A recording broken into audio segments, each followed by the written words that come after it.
Baik. Bismillahirrahmanirrahim. Assalamualaikum warahmatullahi wabarakatuh.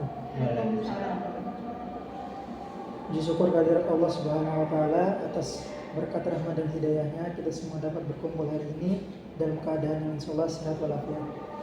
Yang saya hormati Ketua Sidang selaku sekaligus dosen pembimbing skripsi saya, Ibu Dini Fitri Rajin Pangastuti MK, dan yang saya hormati juga Bapak Ega Ezer Junaika Putra Hasani, SEI ME selaku dosen penguji 2. Terima kasih Bapak Ibu karena telah menyempatkan hadir pada ujian munakosyah yang dilaksanakan pagi menjelang siang hari ini. Di kesempatan yang berbahagia ini, izinkan saya Muhammad Izul Islam, mahasiswa program studi akuntansi syariah dengan NIM 21108040030 untuk mempresentasikan hasil penelitian skripsi saya yang berjudul Pengaruh ESG Disclosure, Karakteristik Dewan dan Struktur Kepemilikan terhadap Kinerja Perusahaan. Baik, langsung saja kita masuk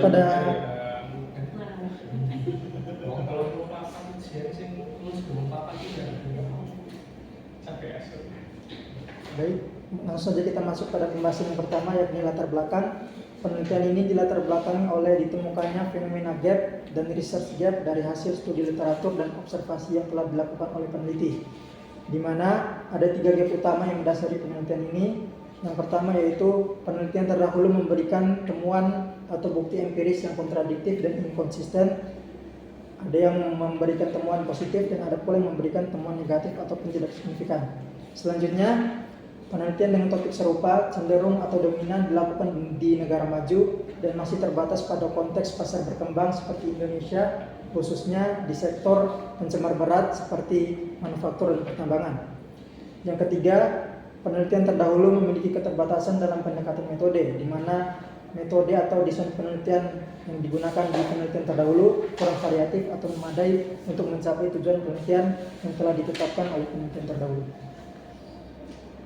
Ketiga gap tersebut menjadi masalah yang ingin diisi dan dijawab oleh peneliti dalam penelitian ini, yang mana permasalahan tersebut kemudian dirumuskan dalam beberapa pertanyaan penelitian yang secara garis besarnya berbunyi bahwasannya apakah ke-9 variabel yang menjadi fokus penelitian ini, yakni ESG disclosure, ukuran dewan, gender dewan, ketegunan dewan, keahlian keuangan dewan, tingkat pendidikan dewan, kepemilikan asing, kepemilikan institusional, dan kepemilikan manajerial berpengaruh terhadap kinerja perusahaan. Untuk menjawab pertanyaan penelitian tersebut, penelitian ini bertujuan untuk menganalisis dan mengkaji kembali pengaruh dari ke-9 variabel yang menjadi fokus penelitian ini terhadap kinerja perusahaan. Masuk pada pembahasan berikutnya, yakni landasan teori dan kajian pustaka.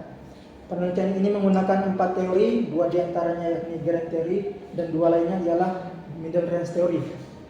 Teori pertama yakni stakeholder theory. Teori ini digunakan untuk menjelaskan pengaruh dari ESG disclosure terhadap kinerja perusahaan. Teori berikutnya ialah agency theory yang menjelaskan pengaruh dari karakteristik dewan serta struktur kepemilikan terhadap kinerja perusahaan. Dan 2 teori lainnya ialah resource dependence theory dan upper echelon theory. Dalam penelitian ini digunakan untuk menjelaskan secara spesifik karakteristik dewan terhadap kinerja perusahaan. Dari tabel yang ditampilkan di depan, dapat Bapak Ibu lihat bahwasannya keempat teori yang digunakan dalam penelitian ini menjadi landasan logis untuk memprediksi pengaruh dari ke-9 variabel yang diteliti terhadap kinerja perusahaan. Teori ini juga menjadi dasar untuk pengembangan hipotesis yang kemudian dalam hal ini seluruh variabel yang diteliti diasumsikan memiliki pengaruh positif terhadap kinerja perusahaan.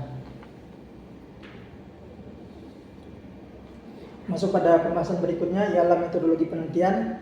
Penelitian ini menggunakan pendekatan kuantitatif dengan sampel 30 perusahaan manufaktur dan pertambangan yang terdaftar di Bursa Efek Indonesia, yang mana sampel ini didapatkan dari teknik pengambilan sampel purposive sampling dengan kriteria tertentu, yang mana dan kemudian Dari sampel yang telah dihasilkan atau diseleksi, dilakukan pengumpulan data dengan cara studi dokumentasi dari laporan tahunan perusahaan yang bersumber dari website resmi Bursa Efek Indonesia atau website resmi masing-masing perusahaan. Dari data yang telah dikumpulkan tersebut kemudian ditabulasi dan dilakukan analisis menggunakan teknik regresi data panel dengan bantuan alat statistik berupa perangkat lunak Stata 17.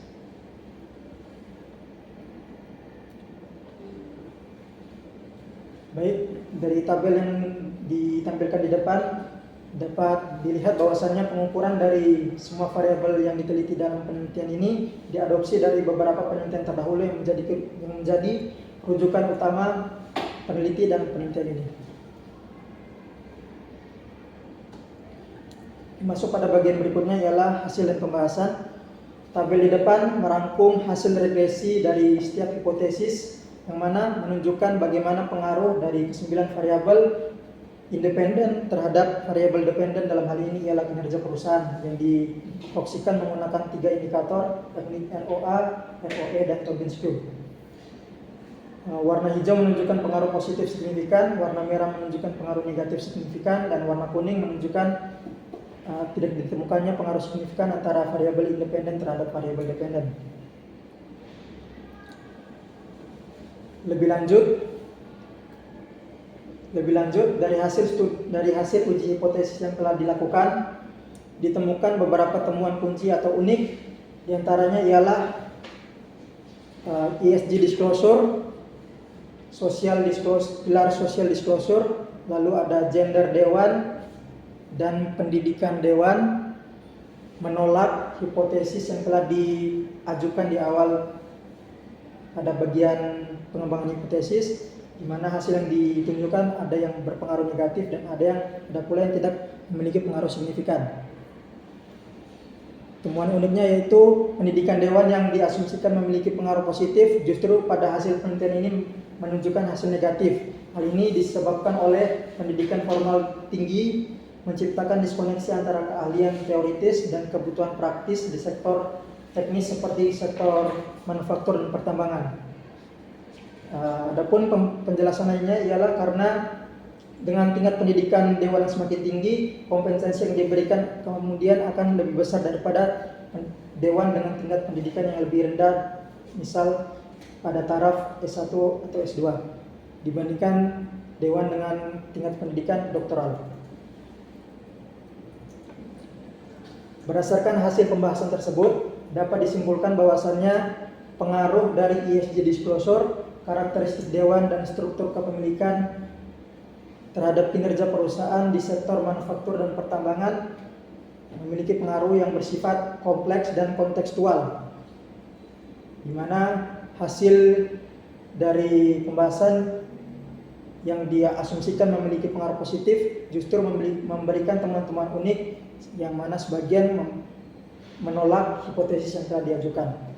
Lalu implikasi dari penelitian ini ada dua, yaitu implikasi praktis dan teoritis, di mana implikasi teoritisnya penelitian ini memvalidasi beberapa teori yang digunakan dan mengkritik khususnya pada teori upper echelon theory, di mana variabel pendidikan dewan yang justru memberikan temuan negatif.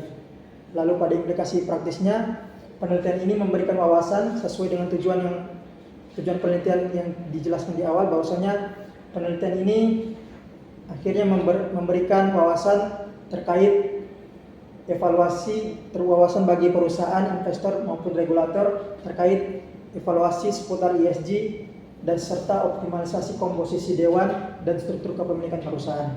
Adapun keterbatasan dan saran dari penelitian ini ialah penelitian ini terbatas, memiliki ruang lingkup sampel yang terbatas. Maka pada penelitian mendatang perluasan cakupan sampel sektoral diperlukan seperti sektor jasa atau pertanian.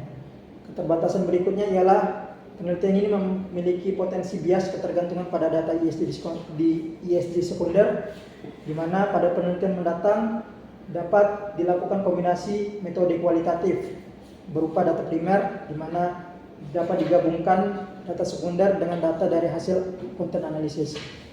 Adapun keterbatasan lainnya ialah penelitian ini fokus pada indikator keuangan dalam mengukur kinerja perusahaan, Dan pada penelitian lanjutan dapat menggunakan atau memasukkan indikator non keuangan seperti kinerja lingkungan maupun kinerja sosial. Dan penelitian ini belum sepenuhnya mengakomodasi variabel eksternal lainnya, yang mana ini menjadi suatu bahan pertimbangan bagi peneliti selanjutnya untuk menyelidiki peran variabel moderasi atau mediasi yang tidak diteliti dalam penelitian ini. Sekian, demikian presentasi yang dapat saya paparkan. Saya sangat terbuka atas segala masukan maupun pertanyaan dari para dosen penguji yang mana dapat menjadi pertimbangan untuk bagi saya untuk memperbaiki penelitian ini menjadi lebih baik lagi. Saya kembalikan kepada Ketua Sidang. Terima kasih. Ya, terima kasih Pak Yusuf.